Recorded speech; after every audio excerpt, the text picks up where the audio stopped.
All right, hello everybody. I'm Matthew Soul from the Modern Meltdown podcast. Over there is my partner in crime, Jenny Williams. Now, what we do is we go around to conventions, we film cosplay, we talk to comic book artists, we do pretty much anything and everything that has to do with geek culture.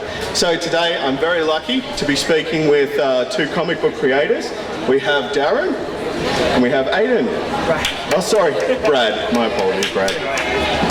Now, these guys have some independent comics, and what an independent comic author will do is they essentially produce a comic off their own backs. Yeah. That would be fairly accurate. And they essentially bypass the system, which means that they can bring you creator-owned content faster, it can be edited the way you want to, all that sort of stuff. So, without further ado, let's just break into it and let's talk about what you guys are doing at the moment. So, now checking out the internet and your IMDb, it says that you are an adventurer. Yeah. You were former military. Yeah. It also says that you're a journalist. Yeah. Radio. Yeah. I assume at this point you're Batman.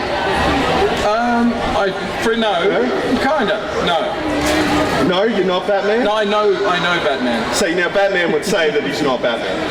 No, I know Batman. But you're also an owner of a comic book company, essentially. Yeah. And what have you got today? Well, basically, we've launched the second edition of Ignition 8, basically, which is high-octane muscle car comics. Because I grew up reading car comics, and so I thought I want my son to grow up reading car comics. Yep. And so we started making car comics, and that's basically what we're up to today. Now, when I read the synopsis for this one, it was, I think you described it as Mad Max meets just high-octane craziness. Basically, it's a bit of a I'm very heavily influenced by car movies. Yep. So whether it's Vanishing Point and all those classic movies from the 70s, and so that was and Quentin Tarantino's Death Proof, things like that, which are very. It's more about the way they're shot, and comic books, as I'm sure Adan will attest, is when you're piecing it together. It's kind of fun to have to tell that much story in 30 pages. Yep. And your reveals, and when a lot of people don't think about it with books, but you have to kind of build to the bottom right-hand corner of the page and have a reveal on the top left-hand page. Yep. So you're sort of piecing it together, and when you get to the end, when you're storyboarding particularly, when that's a writing process, you can't put a page in somewhere because everything's where it is for a reason. Yep. So it's kind of like a really big, moment if you realise you've left out a pivotal cell of story. Yep. So it's kind of like Lego at the start. Storyboarding is probably the most time-consuming part because you can write your story, but working out where it's all going to go and how the reader, and I don't know how you do it, but when I get often I'll get halfway through and then we write from the back. So we'll write the first 20 pages and then we go for the last page and work back to the middle to make sure that our last page has the impact you want it to. Because you don't want to accidentally give away that cool moment by having it on the wrong page. That's actually a very interesting way of putting together a story. And I read comics a lot, and I actually never considered that may be the approach. Oh no, we're not writing the story backwards. It's about storyboarding it backwards. Right. So it's cell placement. So you're making sure, like you said, that the reveal is not ruined, and you're positioning it so you get the most impact from your reader. That's right. And the biggest annoying thing, I guess, is when people pick up a comic book and they flick from the back because they're spoiling it straight away. And it's like, don't flick the thing. but it's often when people they're only flicking to look at they want to have a look at the art and get an idea of what they could be purchasing. And also too, it's the finish. It's a bit like classic vinyl where. Music's very disposable now, and a lot of people buy ebooks, and I certainly sell a lot of them. But a lot of people like the comic because they want it in hand. And they want to be able to feel it and smell it and interact with it in the non-stalker way. But I get a lot of that where people pick it up and they, particularly over in Asia, they'll pick it up and they'll consider the quality of the print quality and the feel of, it's got to feel good. Yep. And so those kinds of considerations, when it comes to printing, you kind of have to suck eggs a little bit, and sometimes it'll cost you more to print simply because you want to turn out a product that's more fun to hold. That's actually interesting that would be a consideration, but now that I think about it, if I pick up a book that has a really nice cover, it's durable, I'm probably a little bit more inclined to pick up that book. Now, Brad, we better bring you into this. Brad, sorry. No, you're right. No, that's okay. That was my fault. I made that mistake. Initially. I thought you said that. No, I did. See, I screwed you up. Now, Brad, tell us about your comic. Tell us pretty much. Give us a synopsis. This is your one chance to sell to an entire crowd. I'm going to put you on the spot. Go for it. So we've just pretty much started. This is our first year and our second event. And our comic is basically about a group of superheroes. Yep. But we're trying to humanize them and make them more relatable to the reader. Our main character can bring people back from the dead. And our story starts with him and his friend meeting up at a cafe and then something going awry. It is going to be an ongoing series. Not sure exactly how long, but at the moment we do have 3 issues out. Okay, cool. So yeah, when he does bring people back from the dead, there are very interesting side effects. Yeah, well, I was just about to ask. I mean, the repercussions of, like, let's say in real life you could do that. Yeah. You can't just go around bringing everyone back. You know, there is a reason that, not to get too morbid about it, but there's a reason that things finish. Yeah. Some people are better off dead. Well, you know, hey, we don't pass judgment on anyone on the Modern Meltdown. Thank you, John Cusack.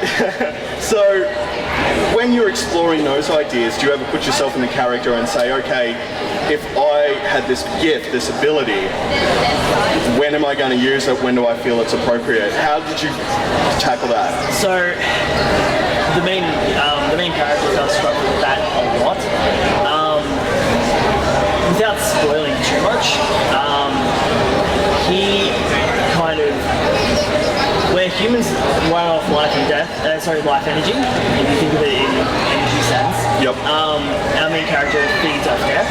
So when he brings someone back, he's not just helping them, in a sense, he's also helping himself stay alive.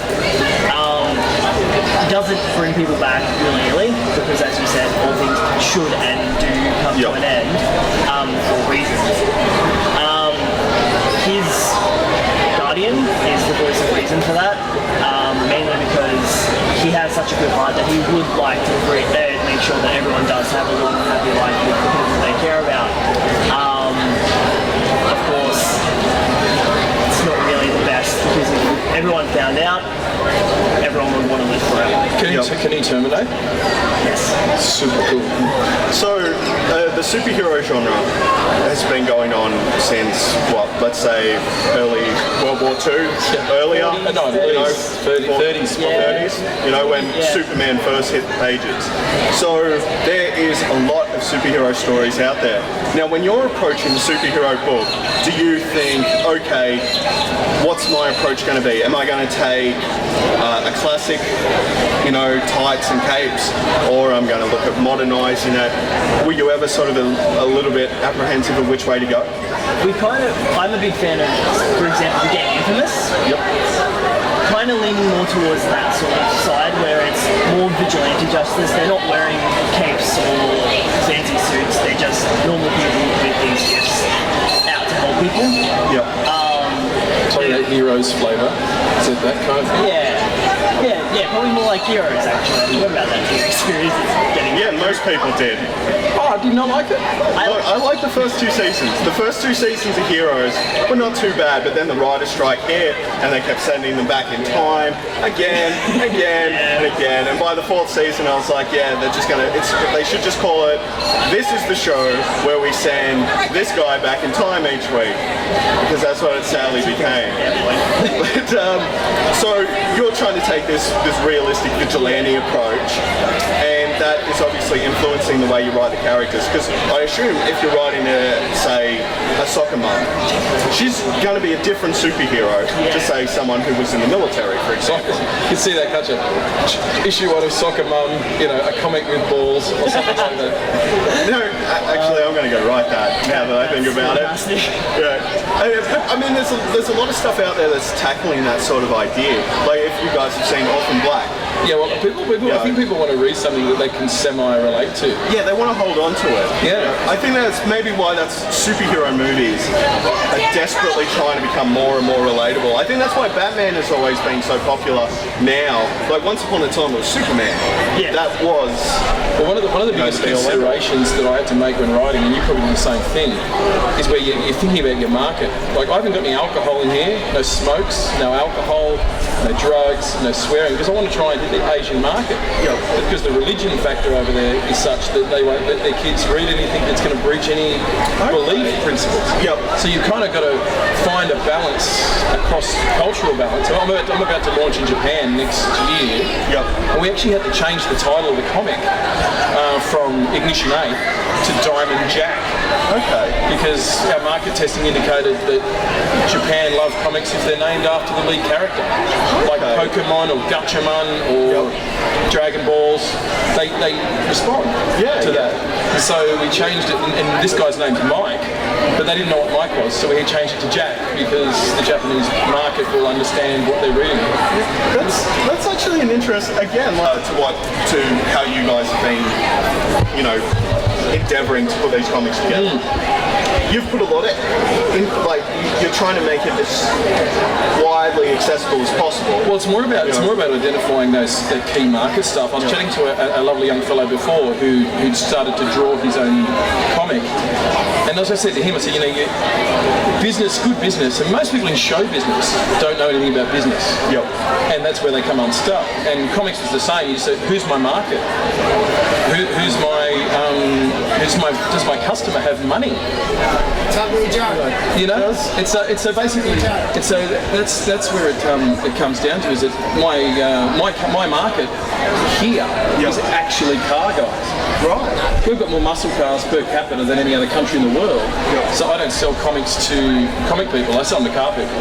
Do you feel that you can't be as creative when you're thinking in those terms? Like, you're speaking in a very business sense. When no. Is that at the end of the process? No, I should add that I'm an epically massive muscle car fan. I've got muscle cars. Yep. So what I wanted to do was to find a market where I could sell comics without having to go anywhere I wouldn't normally go. Yep. So I go to car shows because I'm a car guy.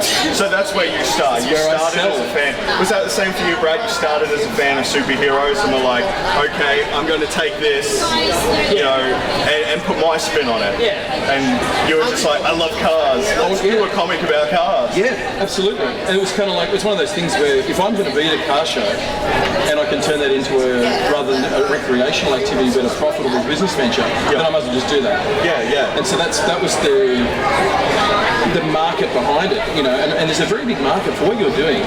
There's a market for that too, because people want to read things that they can identify with. People identify with being normal.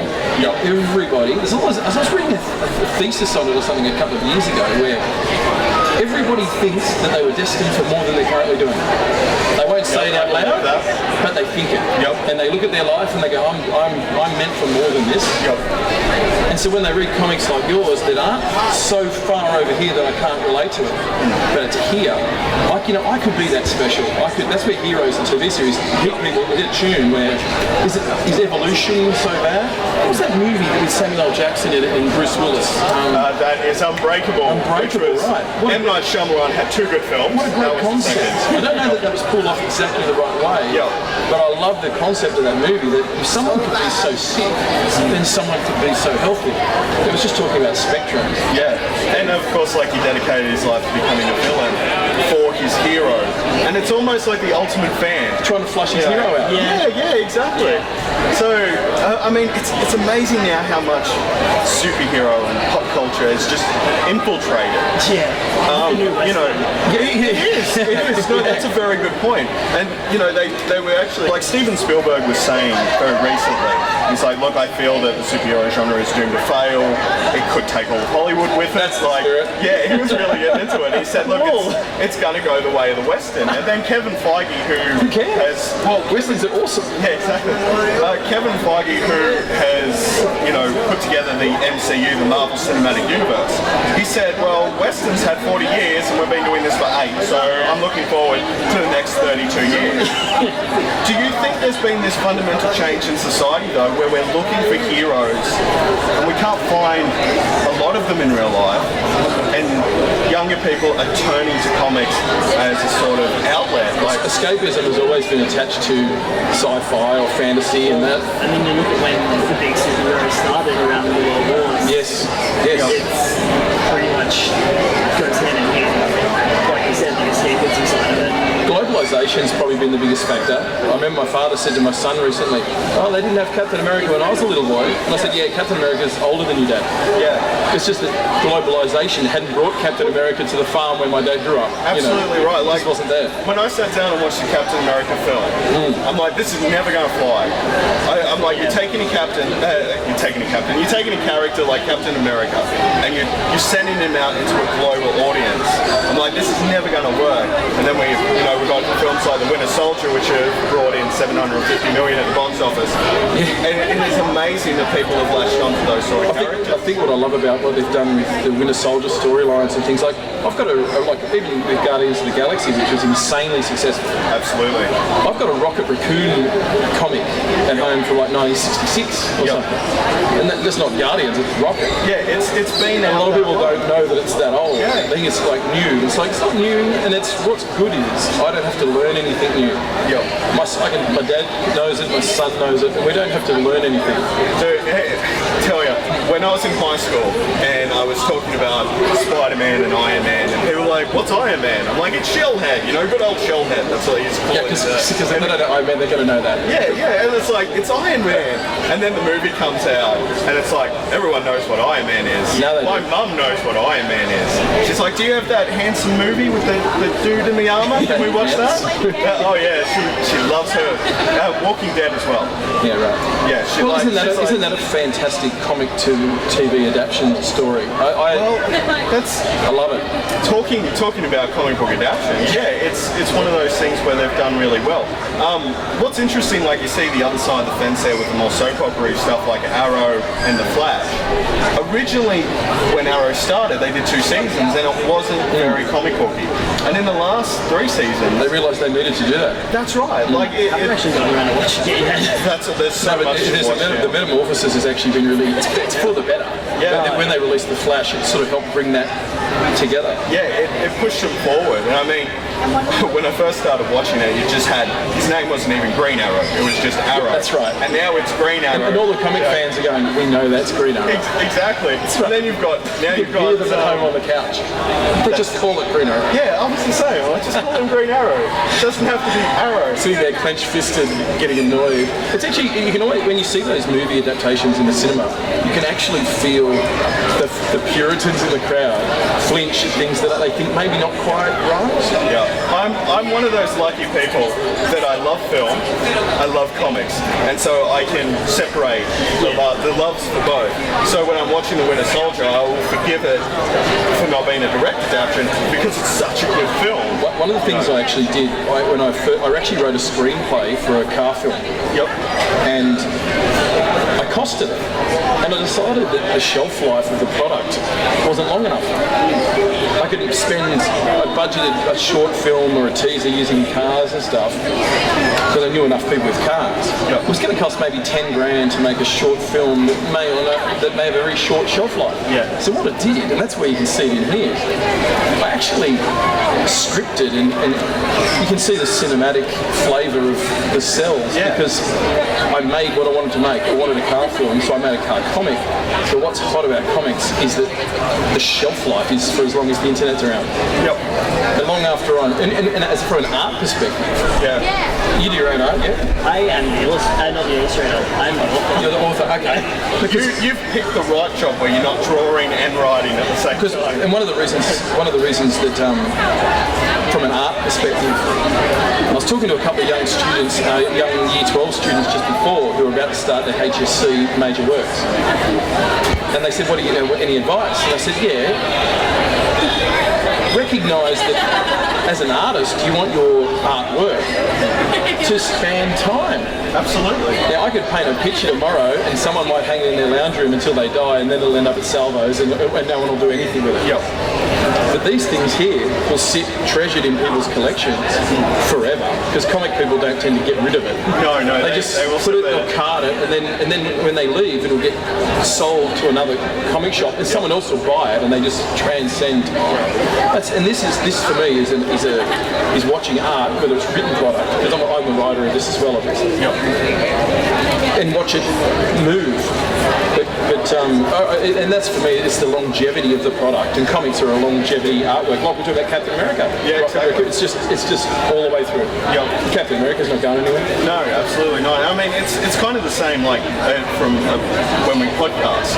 We're creating this internet archive of information and stories, and that's what we want. Like, I mean, that's when, as a creator of any medium, you're leaving something behind. You know, it's the one way we achieve immortality is you put it out there into the world and you hope it is successful. Yeah. But at least you know that somewhere someone is looking at it and they're like, oh, look at this guy's name. Yeah. I'll check this guy out. You know, you continue on. But that's what I said to that Year 12 kid before. I said, the first thing I would do in your process diary is write, I don't want my major work to lose its relevance at the end of Year 12. Yeah. Yeah. And that's actually a really good mantra. Well, you know, if as soon as you work, and that's what actually I get a lot of young drawers come up, and you would too, that they tell you about their artwork, and they've got folders of artwork, but they haven't taken it to product. So, you know, if there's a message, I think, anywhere, it's create product. Yes. Take your drawing to the end, create a product. Because there's people who showed me some drawings today who are good enough to be sitting here selling them prints. They just are too private about it. You know, if you can draw, don't be private. Sell it. Oh, absolutely. Prostitute yourself to the world.